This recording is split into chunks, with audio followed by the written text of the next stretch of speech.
ज़रा सोचिए, अगर आपको इस तरीके का डाटा दे दिया जाए और बोला जाए कि इसमें से नेम, डिपार्टमेंट, एज और कंपनी सभी को अलग-अलग कॉलम में टाइप करना है, तो आपको इस काम को मैनुअली करने में कितना टाइम लगेगा? आधे घंटे, 1 घंटे या कम ज़्यादा भी हो सकता है, डिपेंड करता है कि डाटा कितना बड़ा है। अगर मैं ये कहूँ कि इसी काम को मैं 1 मिनट के अंदर आपको करके दूँगा बिना किसी फ़ॉर्मूला की हेल्प से, तो आप सरप्राइज़ तो हो ही जाओगे।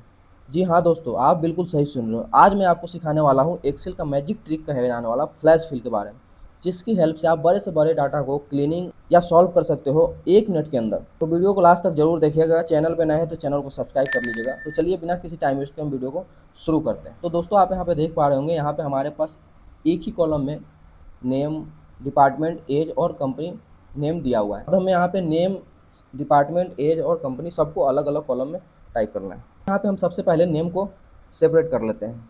नेम को सेपरेट करने के लिए आपको यहाँ पे इसके जस्ट बगल वाले सेल में आना है। अब यहाँ पे आपको राहुल शर्मा जो फर्स्ट नेम है उसको टाइप करना है और एंटर करना है। एंटर करने के बाद आप नेक्स्ट सेल में जंप कर जाओगे। उसके बाद यहाँ पे आपको इसका शॉर्टकट ट्रिक होता है कंट्रोल ई।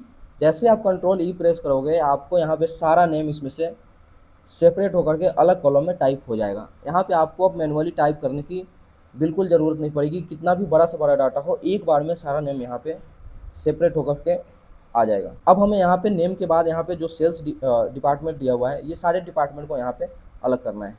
इसके लिए हम फिर से नेक्स्ट सेल में जाएंगे और यहाँ पे हम टाइप करेंगे सेल्स। टाइप करने के बाद एंटर करेंगे, फिर से हम नेक्स्ट सेल में जंप करेंगे। अब फिर से हमें यहाँ पे कंट्रोल ई प्रेस करना है। अब आप देख पा रहे होंगे, जैसे ही हम यहाँ पे कंट्रोल ई प्रेस कर रहे हैं, यहाँ पे सारे डिपार्टमेंट यहाँ पे सेपरेट कॉलम में टाइप हो गए हैं। अब हम यहाँ पे एज को सेपरेट करेंगे। फिर से हम यहाँ पे 28 टाइप करेंगे, जो एज लिखा हुआ है उसको टाइप करेंगे, एंटर प्रेस करेंगे। नेक्स्ट सेल में जंप करने के बाद हम यहाँ पे कंट्रोल ई प्रेस करेंगे। अब यहाँ पे आप एक बार में ही सारा का सारा एज यहाँ से डाटा में से क्लीन करके एक्सट्रैक्ट करके यहाँ पे अलग कॉलम में आप टाइप कर सकते हो। अब हमारा लास्ट जो बच गया है वो कंपनी नेम बच गया है। तो फिर से हम यहाँ पे टाइप करेंगे ABC प्राइवेट लिमिटेड। टाइप करने के बाद हम एंटर करेंगे। नेक्स्ट सेल में जंप करने के बाद यहाँ पे कंट्रोल ई प्रेस करेंगे। अब आप देखोगे यहाँ पे एक बार में हमारे सारे के सारे कंपनी नेम सेपरेट हो गया है। देख पा रहे होंगे कितना ईजी है कि एक मिक्सअप डाटा में से आपको कोई डाटा को यहाँ पे एक्सट्रैक्ट करके अलग अलग कॉलम में सेपरेट करना। यहाँ पे अब हेडर टाइप कर देता हूँ। जैसे यहाँ पे नेम है, यहाँ पे डिपार्टमेंट है, यहाँ पे एज है और यहाँ पे कंपनी नेम है। दोस्तों आप देख पा रहे होंगे, मात्र 1 मिनट में हम इस तरीके की डाटा में से यहाँ पे नेम, डिपार्टमेंट, एज और कंपनी सारे को अलग अलग हमने कॉलम में टाइप कर दिया है बड़े ही आसानी से। आपको यहाँ पे ध्यान रखने वाली बात यह है कि फ्लैश फिल आपका तभी काम करेगा जब डाटा एक पैटर्न में होगा आपका।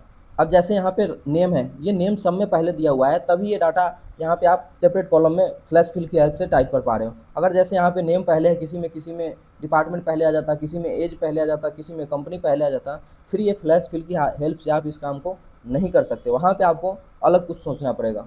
हेल्पफुल रहा हो तो इसे अपने दोस्तों के साथ शेयर जरूर कीजिएगा और चैनल को सब्सक्राइब करना मत भूलिएगा। तो मिलते हैं अगले वीडियो में एक और शानदार ट्रिक के साथ।